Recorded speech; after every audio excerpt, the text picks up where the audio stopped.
আজকে আমাদের গন্তব্য আসামের কামাখ্যা মন্দির। গুয়াহাটিতে অবস্থিত একটি অন্যতম প্রাচীন ও পবিত্র শক্তিপীঠ হল এই মন্দির। মন্দিরটি যৌন শক্তি ও প্রজননের দেবী কামাখ্যাকে কেন্দ্র করে নির্মিত। ভারতীয় সংস্কৃতি, ঐতিহ্য এবং তন্ত্র সাধনার কেন্দ্র হিসাবে অমূল্য এক ধ্রুপদী স্থান হল আসামের এই কামাখ্যা মন্দির। ওয়েলকাম টু ভারত দর্শন। আমি গৌরব। তো আমরা ফাইনালি গুয়াহাটি পৌঁছে গেছি। এই আমাদের হোটেলটার দেখি কেমন। Hotel সিরয় lily.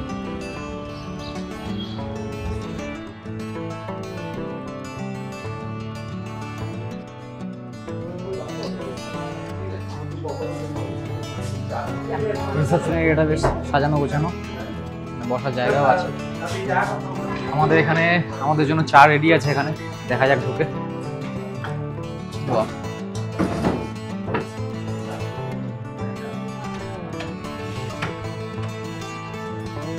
রুমের চাবি পেয়ে গেছি, 102 নম্বর রুম। যাই দেখি রুমটা কেমন।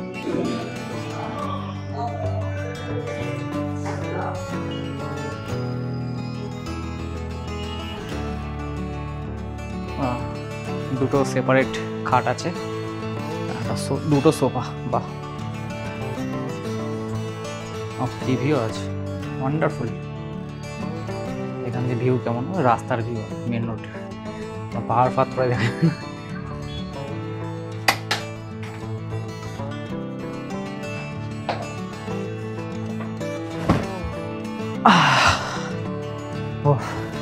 বাবা, স্লিপার ক্লাসে ট্রাভেল করার পর মনে হচ্ছে কোনো 5 স্টার হোটেল। এখানে কলকাতা থেকে বেশি গরম মনে হচ্ছে। টিকেটেলও রয়েছে, আর এখানে ফ্রিজও আছে, ড্রেসিং টেবিল। এখানে আবার একটা ওয়ার্ড্রবও আছে। একবার বাথরুমটায় ঢুকি।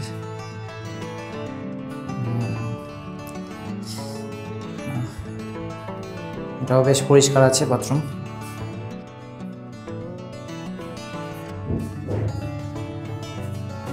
সেই 7টার সময় ট্রেনের ডিম পাউরুটি খেয়েছি, তারপরে আবার এখন খাবো। 9টা বাজে, 12:30 বাজে। ডাল, ভাত, আলু ভাজা আর পনির। ভালোই খেলাম, কিন্তু এই হোটেলের খাবারগুলো ওদের নিজেদের রেস্টুরেন্টের খাবার নয়। আমাদের এই হাসি খুশি ট্রাভেলসের নিজেদের সেই শেফ আছে, ওরা আগের দিন চলে আসে, খাবার টাবার সব বানিয়ে রাখে, ভালো বানায় খাবার। আর এই হোটেলের ট্যারিফগুলো একবার আপনাদের জানিয়ে দিই। রুমের ভাড়াগুলো লেখা রয়েছে, এক্সিকিউটিভ, ডিলাক্স, স্ট্যান্ডার্ড, পুরোটা একবার দেখে নিন আপনারা। আচ্ছা, ওয়াইফাইও রয়েছে, জানতাম না, এখন কানেক্ট করলাম। আর একটা ভালো জিনিস দেখলাম, ডক্টর অন কল। কারোর কোনো অসুস্থ হয়ে পড়লে ডাক্তার ডাকলে পাওয়া যাবে তখন। আর কোথাও ঘুরতে যেতে চাইলে এদেরকে বলতে পারেন, এরা বুক করে দিতে দেবে। হোটেলের চেক আউট টাইম হচ্ছে দুপুর 12টা। এখন আমরা রওনা দেবো কামাখ্যা মন্দিরের উদ্দেশ্যে। এই মন্দির ভোর 5টায় ওপেন হয় আর সন্ধ্যা অবধি একদম খোলা থাকে। আমরা টোটালি 15 জন বেরোচ্ছি।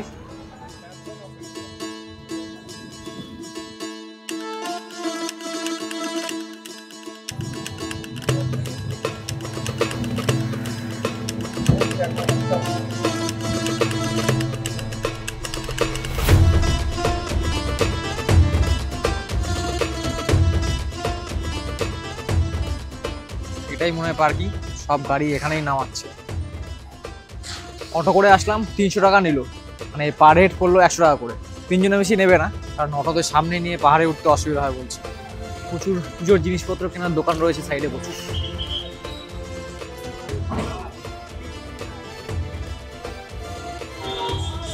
হেঁটে হেঁটে উপর দিকে উঠতে হবে এখন।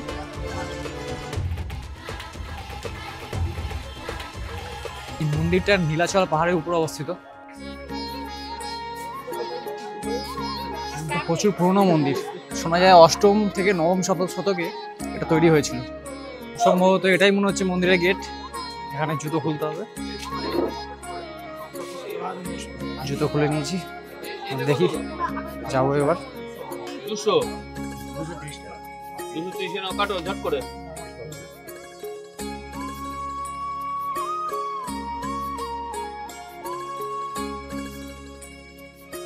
মনে করা হয় মন্দিরটি প্রথমে 8ম থেকে 9ম শতকে নির্মাণ করা হয়েছিল।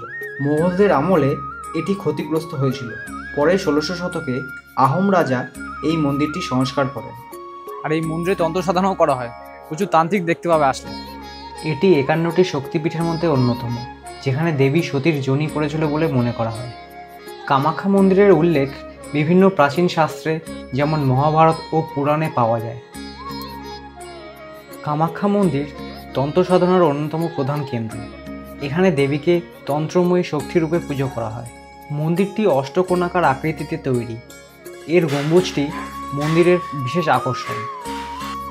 এখানে কোনো দেবী মূর্তি নেই। মন্দিরের গর্ভগৃহে একটি পাথরের ফাটল থেকে একটি ঝর্ণা প্রবাহিত হয়, যা দেবীর প্রতীক।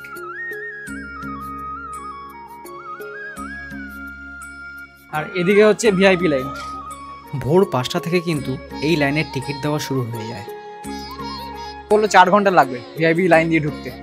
আর উপরে ওইদিকে হচ্ছে নর্মাল লাইন, আরও বেশি টাইম লাগবে।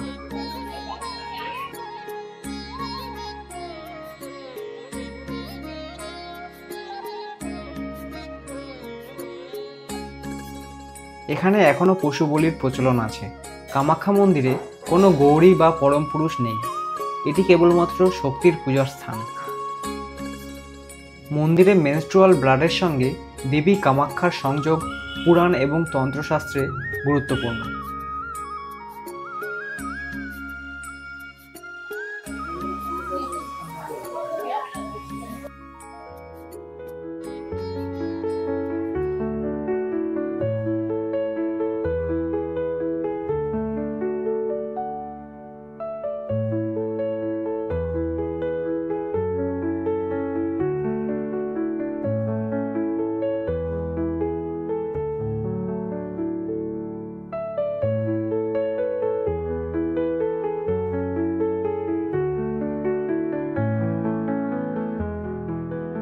এর ভেতরেই মেনলি পুজোটা হয়।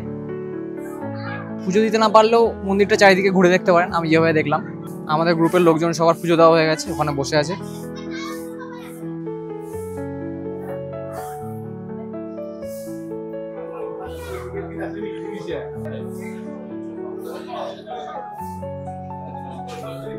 মায়ের মূর্তি দর্শন করে আসলাম ভেতরে গিয়ে, কিন্তু যদি মেন গর্ভগৃহটা দেখতে হয় তাহলে তোমাকে টাকা দিয়ে ঢুকতে হবে, এমনি এমনি হবে।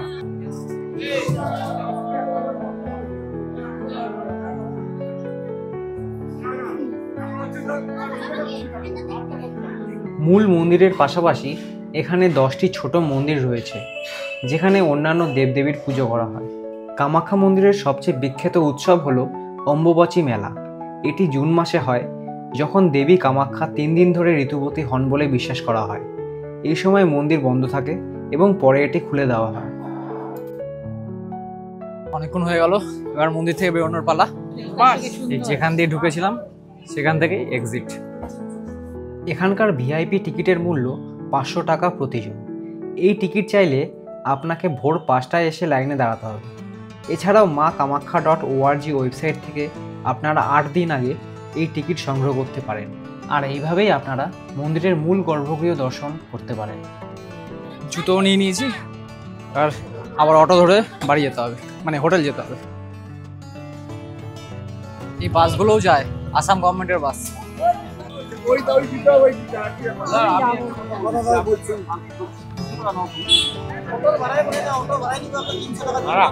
এই মারুতি বুক করা হয়েছে, 500 1000 নিচ্ছে, একদম হোটেলে ছাড়বে।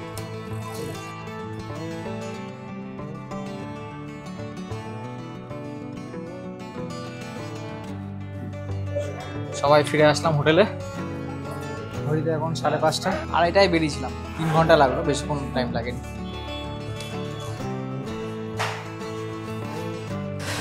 আমাদের এই আসাম আর মেঘালয়ের ট্যুরে টোটাল প্যাকেজের যে খরচা, ওটা হচ্ছে 17,500 টাকা। তবে এই আজকে যে কামাখ্যা মন্দির ভিজিট করলাম, এইটার খরচাটা এই প্যাকেজে নেই, তাই এটা নিজেদের খরচাতেই ছিল। তবে আজকে খরচা বেশি হয়নি। যেতে অটোতে 100 টাকা, আর পুজো দিতে 150 টাকা, আর ফিরতে 70 টাকা। টোটাল হচ্ছে 320 টাকার মতো। এই ভিডিওটা কেমন লাগলো কমেন্ট করে জানাও। আর ভালো লাগলে কিন্তু লাইক করতে ভুলবে না একদম, আর সঙ্গে সাবস্ক্রাইব করে দেবে, আর বেল আইকনটাও ক্লিক করে দেবে। পরের ভিডিওতে আমি আপনাদের দেখাবো আপনারা যদি কলকাতা থেকে মেঘালয় যেতে চান তাহলে কিভাবে যাবেন, এবং সেই সঙ্গে আপনাদের সাথে শেয়ার করব ট্রেনের স্লিপার ক্লাসে ট্রাভেল করার ভয়ঙ্কর অভিজ্ঞতা। ভিড়টা দেখো একবার খালি।